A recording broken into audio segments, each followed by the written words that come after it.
Good morning. আশা করব তোমরা সবাই খুব ভালো আছো আর সুস্থ আছো। আমিও খুব ভালো আছি।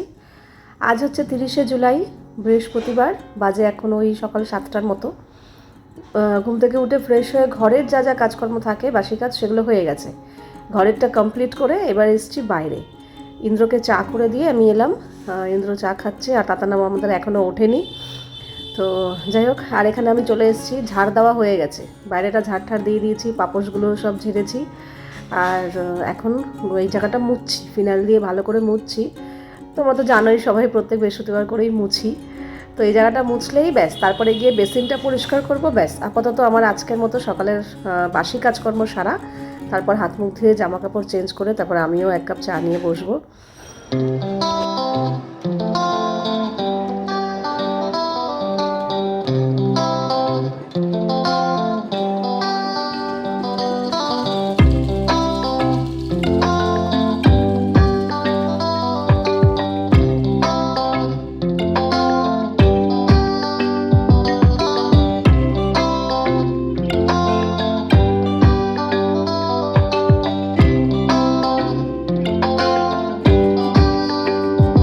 আজকে না ঘুম থেকে উঠেছি 6টা 15-তে। তো ঠিকই আছে, 6টা 15-তে উঠলে আমার ঠিকঠাকই হয়। ঘুম থেকে উঠে দেখছি বেশ আকাশ পরিষ্কার, অথচ গতকাল শুতে যাব যখন, তখন প্রায় 12টার মতো বাজে, তখনও দেখছি বেশ ভালো ঝমঝমিয়ে বৃষ্টি পড়লো। আমি ভাবলাম কী জানি আজকে সকালের পরিস্থিতি কেমন হবে। দেখলাম না, ওয়েদারটা ঠিকঠাক। গতকাল দুবার কেচেছিলাম, মানে বিছানার চাদরগুলো কেচে দিয়েছিলাম, ওগুলো শুকিয়ে যাওয়ার পর আবার রোজের জামাকাপড়গুলো মেলে দিয়েছিলাম। আর আজকে নর্মাল যেরকম জামাকাপড় থাকে সেরকম। তবে হ্যাঁ, বেলাতে আমার রোজের জামাকাপড়গুলো মেলেছিলাম তো ঠিকঠাক মতো শুকোয়নি।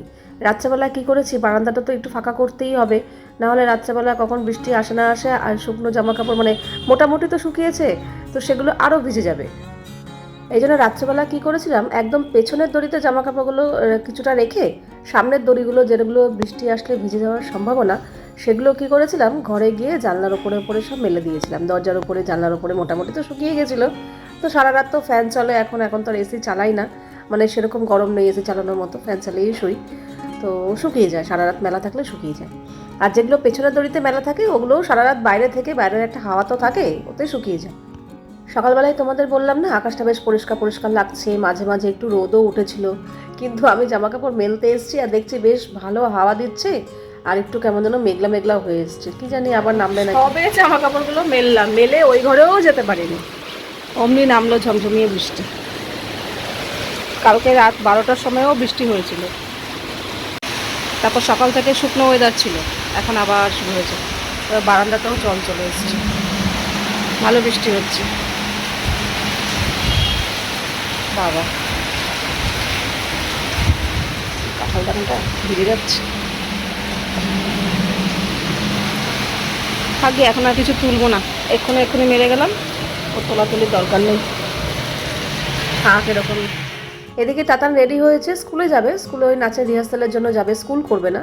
তা কাজেই আমাকে টিফিনও দিতে হবে না, তাড়াতাড়ি চলে আসবে রিহার্সাল হয়ে গেলেই। আর সকালবেলা কি করবো ভাবলাম না, অনেকটা ভাত রয়েছে, সেই ভাতটা ভালো করে মাইক্রোওয়েভে গরম করলাম, আর একটা বড় দেখে আলু সেদ্ধ দিয়ে দিয়েছিলাম কুকারে। তো এই গরম ভাত আলু সেদ্ধ দিয়ে একসাথেই মেখেছি ভাতটাকে, আমি একটু খাচ্ছি, ওকে একটু খাই দিই। তাতান এখানে রেডি হয়ে বসে আছে, বৃষ্টির জন্য বেরোতে পারছে না।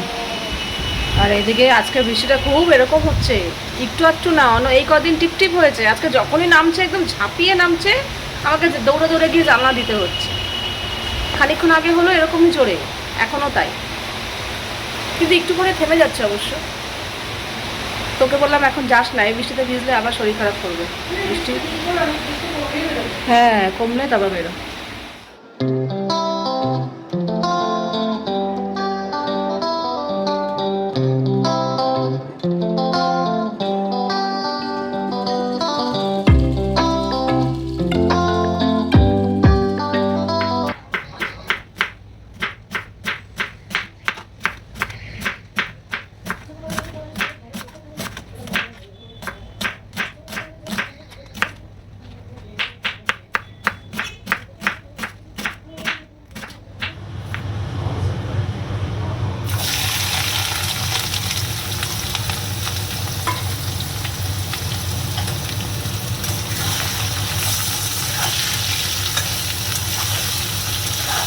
লঙ্কার বোটা ছাড়িয়ে ফ্রেশ কাঁচা লঙ্কা, আর এই একজন চলে এসেছে, যেতে পারেনি, বলাই হয়নি।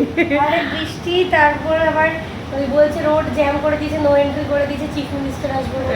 আমাদের এখানে চিফ মিনিস্টার আসছে, তাই জন্য road closed, no entry, no entry করে দিয়েছে, কোনো কিচ্ছু চলছে না, কিচ্ছু চলছে না। তাই জন্য গিয়ে ফিরে এসেছি। হ্যাঁ, খা না খা। আরে এটা গন্ধটা কি সুন্দর, কাঁচা লঙ্কা। ছাড়, লঙ্কাগুলো বোটা ছাড়িয়ে এইভাবে রাখলাম। না ঢুকিয়ে দাও। বিয়ে বাড়ি, বিয়ে বাড়ি।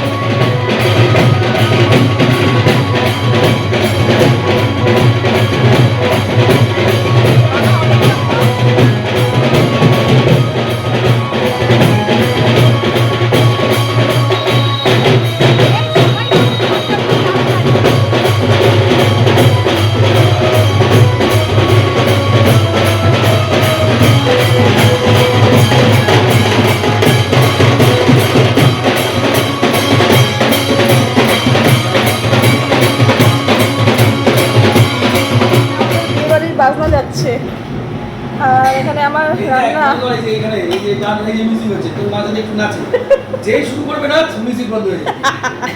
কি অসম্ভব। কালকেরই ডাল ছিল, একটু গরম করলাম। কালকের উচ্ছে কুমড়ো ভাজা রয়েছে, তাতান খাইনি না, এটাও একটু গরম করব। আর এদিকে পায়েসটা, এইটুকু পায়েস রয়েছে, এর মধ্যে আরেকটু দুধ দিয়ে একটু ফোটাচ্ছি। তাহলে পায়েসটা ভালো থাকবে। ফ্রিজে ঢোকাবো না, ফ্রিজে ঢোকালে না পায়েসটা কেমন যেন চাল চাল হয়ে যায়, ভালো লাগে না। সেই দুধ ছাড়া কি করে ফোটাবো ঘন,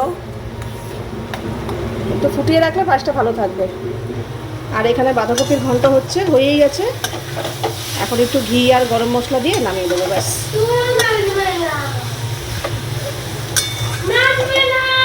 ও ছোট থেকে আমাকে নাচতে দেয় না, ছোটবেলায় কাঁদতো, এখন বলে তাতান না যখন একদম ছোট্ট ছিল, মনে করো কোলে কোলে নিয়ে ঘুরছি, সদ্য হাঁটা শিখেছে কিংবা আরেকটু বড় হয়ে, তখনও না মনে করো একটু আমার ভাইয়ের যখন বিয়ে হয়েছিল, সবাই তো একটু নাচানাচি করছিল, তো সেখানে আমাকেও সবাই টানাটানি করছে, হ্যাঁ একটু নাচো একটু নাচো। দেখবে ওরকমভাবে সবাই মিলে যদি এরকম পারিবারিক ফাংশনে একটু সবাই নাচানাচি করে না, তখন অটোমেটিকলি একটু ইচ্ছা করে যে হ্যাঁ আমিও একটু যোগদান করি।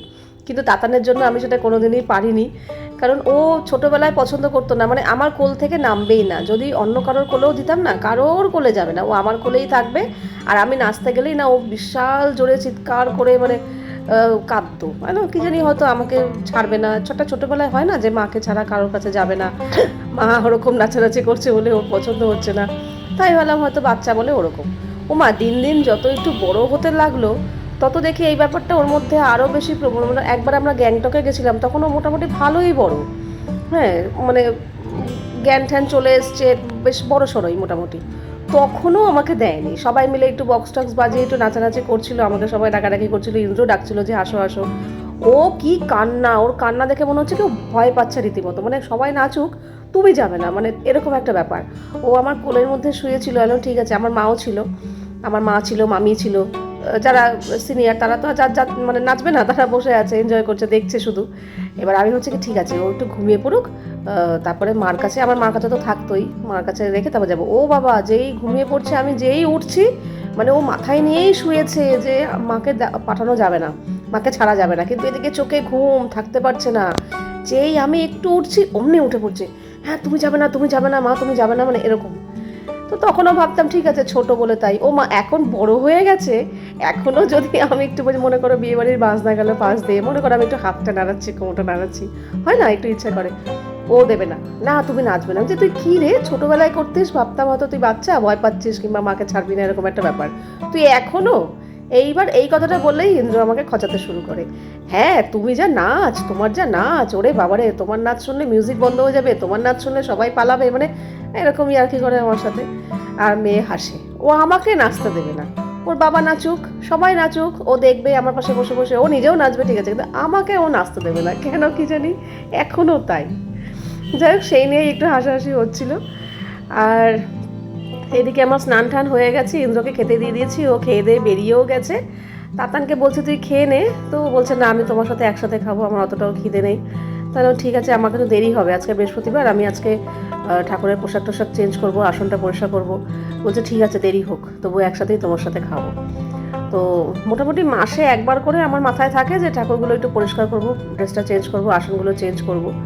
তো তাই জন্যই আজকে ঠাকুরগুলো খুব বেশি যে নোংরা হয়েছিল তা নয়, আমি তো মাঝে মাঝেই পরিষ্কার করি, তাও একটু পরিষ্কার করে দিলাম, এখন বেশ চকচক চকচক করছে, দেখতে বেশ ভালো লাগে। তো পোশাকগুলোও পাল্টে দিলাম, তারপরে এই পুজো দেবো, দিয়ে আমি আর তাতান একসাথে খাওয়া দাওয়া করব, করে এখন একটু টিভি নিয়ে বসবো। এই দুপুরের 2 ঘন্টা হচ্ছে আমার এখন মি টাইম।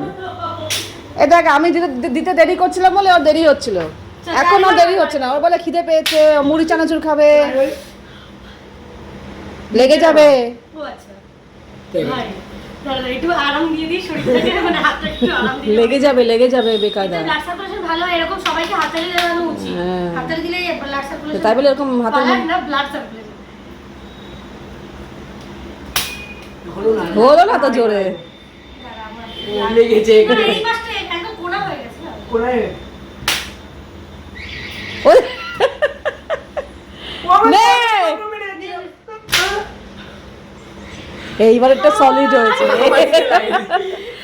এইবার সলিড হয়েছে। কিন্তু ভালো, মানে ভালো ভালো ভালো। এই তো জ্বালা করবে না, এগুলো লেগে যাবে। কত ভালো ব্লাড সার্কুলেশন ধরে পুরো শরীরে। তোর এখন খিদে পাচ্ছে না? তোর এখন খিদে পাচ্ছে না? পারছো না? ওরে বাবা, কিন্তু সেদিনকে দুখানা ভুট্টা নিয়ে এসেছিল, তো তার মধ্যে থেকে একটা খোলা তো।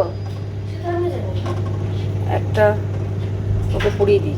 এবার ভুট্টা ভাজতে গিয়ে দেখছি লেবু নেই, নিচে ফোন করাতে ঠাম্মির কাছে লেবু পেয়েছে।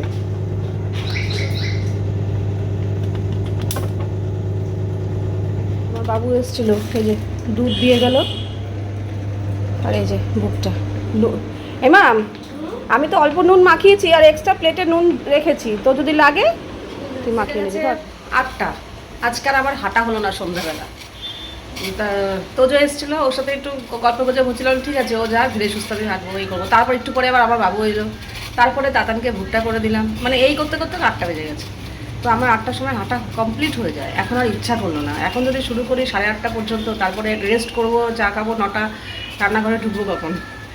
আর আজকে আর হাঁটলাম না, চলে এসেছি। আমাদের একটু চা বসালাম, আর আজকে চা খাবো নিমকি দিয়ে। নিমকি দিয়ে চা খেতে বেশ ভালো লাগে। এই যে রাতে রান্না জোগাড় করে ফেলেছি, এখানে ভাত বসিয়েছি, রাতে ভাত হবে আজকে। আর এখানে 3টে ডিম সেদ্ধ করেছি, আর একটা ডিম রয়েছে, ওটা অমলেট করে ঝোলে দেবো, আর এগুলো সেদ্ধ থাকবে। আলু সেদ্ধ করেছি, তাতানের জন্য সোয়াবিন হবে, সোয়াবিনও সেদ্ধ হয়ে গেছে। আর এখানে ডিমের মশলা, আদা রসুন কাঁচা লঙ্কা আর টমেটো পেস্ট করেছি। আর ঝোলটা পাতলা করেই হবে, তার জন্য পেঁয়াজ কম দেবো। এই যে পেঁয়াজ কুচিয়ে নিয়েছি, পেঁয়াজ বেটে দিলাম না, পেঁয়াজ বেটে দিলে ঝোল ঘন হয়ে যাবে। তো এই তো একই মশলা, ওর সোয়াবিন আর আমাদের ডিম।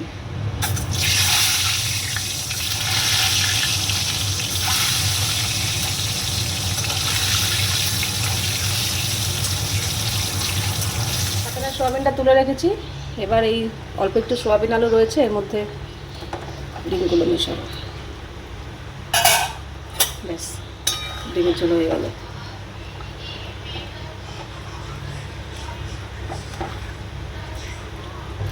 আমি হয়তো রাত করে 2টো ডিম নাও খেতে পারি, দেখা যাক, ইচ্ছা করলে আবার খেয়েও নিতে পারি। আমার ডিমের ঝোল খুব ভালো লাগে, পাতলা পাতলা ডিমের ঝোল দিয়ে ভাত গরম গরম, আহা হা। আজকে তাড়াতাড়ি খেয়ে নিচ্ছি, কিন্তু তাড়াতাড়ি চলে এসেছি, একটুখানি 9টা নাগাদ ঢুকে পড়েছে। অন্যদিন তো 10টা বেজে যায়, আজকে 9টার মধ্যে ঢুকে পড়েছে, এসে চা খেয়েছে, জল খেয়েছে, কিন্তু তখন আমি রান্না করছিলাম। তো তারপরে রান্না হয়ে যাওয়ার পরপরই বলছে না খেতে দিয়ে দাও, আমি আর শরীরে দিচ্ছে না। তো এই এখন 10টার মতো বাজে, আমরা এই খাওয়া দাওয়া এখন করে নেব। এই যে খাওয়া দাওয়া সেরে রান্নাঘর পরিষ্কার, বাজে এখন পুরো 11টা, ঠিক আছে। আর একটা জিনিস তোমাদের দেখাবো, মিঠাকান ও জানে না আমি কি দেখাতে চলেছি। ও তুমি গুছিয়েছো তাই তো? না না গোছাই, ওটা গোছাবো তো পুজোর আগে। হ্যাঁ। এই যে দেখতে পাচ্ছ না, যে এতগুলো টপ, এগুলো যেমন আমি সাজিয়ে রেখেছি ঠিক তেমনই রয়েছে। মাঝে মাঝে তার মধ্যে থেকে এইটা একটা পরে, আর এই যে এইটা একটা পরে, আর কয়েকদিন আবার এটা পড়েছিল, ব্যাস। বাকিগুলো যেমন তেমন, এই যে এগুলো কি সব। দেখাতে চলেছে জানে না মানে? হ্যাঁ বলছি, তুই তো জানিস না আমি কি দেখাতে চলেছি। হ্যাঁ সেটাই তো বলছি, কি দেখাবে? সেটাই দেখতে থাক। এই যে টপটা কেনা হয়েছিল কোনো একটা পুজোর সময়, কেনার সময় তো টাকা লেগেছিল, যেমন তেমনই রয়েছে, ঠিক আছে। আর এখানে কিছু গাউন টাইপের আর কি, এই যে লং, এগুলো এখানে রেখেছি। এখানে সবগুলো গাউন টাইপের, এই যে। আর এখানে সব জিন্স রয়েছে, এখানে ঠাসা ভর্তি। আর একটা জিনিস, এইটার মধ্যে ওর সব জামা কাপড়, এগুলো হচ্ছে ওপরে বাড়ি পরার, এগুলোর মধ্যে থেকেও ওপরে যেটা পায় সেটাই নিয়ে নেয়, এগুলো সব ধরা রয়েছে, একটাও পরে না। এখানে রেখেছি রেগুলার বেসিস পরতে টরতে যাওয়ার জন্য, ঠিক আছে। এখানে যে এই প্যান্টটা, এখানে কিছু টি শার্ট রয়েছে পরতে টরতে যাওয়ার জন্য।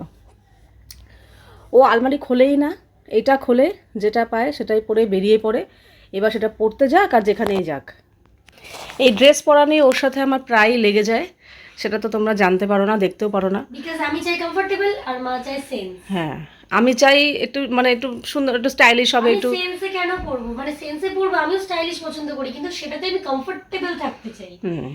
আমি পরলাম এখানে টাইট ওখানে টাইট এখানে কিচকিচ করছে, ওইসব জিনিস ওরকম ভাবে পারি না। একবার যে ড্রেসটা পরে ওর সবচেয়ে বড় ব্যাপার যে সেই জিনিসগুলো বেশিরভাগ হয় টপে, হ্যাঁ এইগুলোতে, কিন্তু যেগুলো ব্যাগি জিন্স, একটা টি শার্ট, ফর্মাল শার্ট, এগুলোতে কখনো ওরকম কিচমিচ আনকমফোর্টেবল লাগে না। দ্যাটস ওয়াই আমি ওইগুলো পরতে বেশি ভালোবাসি। আর রইলো মেকআপের কথা, আমি বলে দিচ্ছি আমার মেকআপ করতে একদম ভালো লাগে না, একদম জাস্ট আই হেট মেকআপ। আমি ন্যাচারাল থাকতে বেশি পছন্দ করি। এই হচ্ছে ব্যাপার, এই নিয়ে ওর সাথে আমার প্রায়ই লাগে। আমি বলি যে একটু স্টাইলিশ হ, একটু ফ্যাশন মানে একটু ঠিকঠাক মতো বেরো, পড়তে যাওয়ার সময় তো যেটা খুশি পর যা, কোনো ব্যাপার না, তুই ব্যাগিস পর। কিন্তু কোথাও যখন আমরা ঘুরতে বেরোই তখনও ও ওই শোকেসটা খুলবে, কিংবা দরজার পেছনে কিছু জামা প্যান্ট রাখা থাকে ওইখান থেকে বার করে একই ও যেই ড্রেসটা পরে আগের দিন আমরা রবিবার দিন গেলাম না, যে ড্রেসটা পরে মানে বেরিয়েছিল ওটা পরে আগের দিন পরতেও গেছিলো।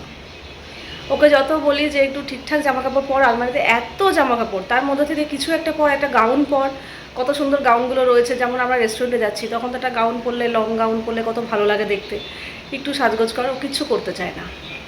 ঠিক আছে, আমি ওকে মাঝে মাঝে বলি তুই জঙ্গলে বাস করার উপযুক্ত, তুই এখানে মানে ভদ্র সমাজে বাস করার উপযুক্তই না। আজকালকার মেয়েরা কেউ এরকম থাকে? আমি আমার কথাই বলছি, ওর বয়সে আমি সাজগোজ এত ভালোবাসতাম, এখন না হয় আমি একটু বয়স হয়ে গেছে, এখন আমি কমফোর্টেবলের দিকটা দেখি যে হ্যাঁ আমার যেটা আরাম লাগবে আমি সেটা পরবো। কিন্তু ওর বয়সে আমি কমফোর্টেবল দেখতাম না, ওর বয়সে আমি দেখতাম কোনটা আমাকে ভালো লাগছে। হ্যাঁ, আমি টাইট ফিটিংস পরতাম, আনার পর যদি দেখতাম যে একটু ঢিলা, আমি আবার বসে পড়তাম সুতো নিয়ে সেলাই করতে, ওই জায়গাটা একটু টাইট ফিটিংস হবে। কটন খুব একটা কম পরতাম, কারণ কটনের মধ্যে দেখবে গর্জাস জিনিসটা থাকে না, একটু অন্য টাইপের কাপড়ের মধ্যে একটা জৌলুস থাকে। আগে, এখন তো ওইসব পরে না, আগে যখন পরতো আমি ওইসব পরতাম, কষ্ট হতো টাইট, তারপর কিন্তু তখন কষ্টটাও মানে বুঝতাম না। এখন আমি ভাবি বাবা কী করে পরতাম, আমি একটু সেজে গুজে সবসময় বেরোতে পছন্দ করতাম। কিন্তু ও পুরো টোটালি আলাদা, উল্টো।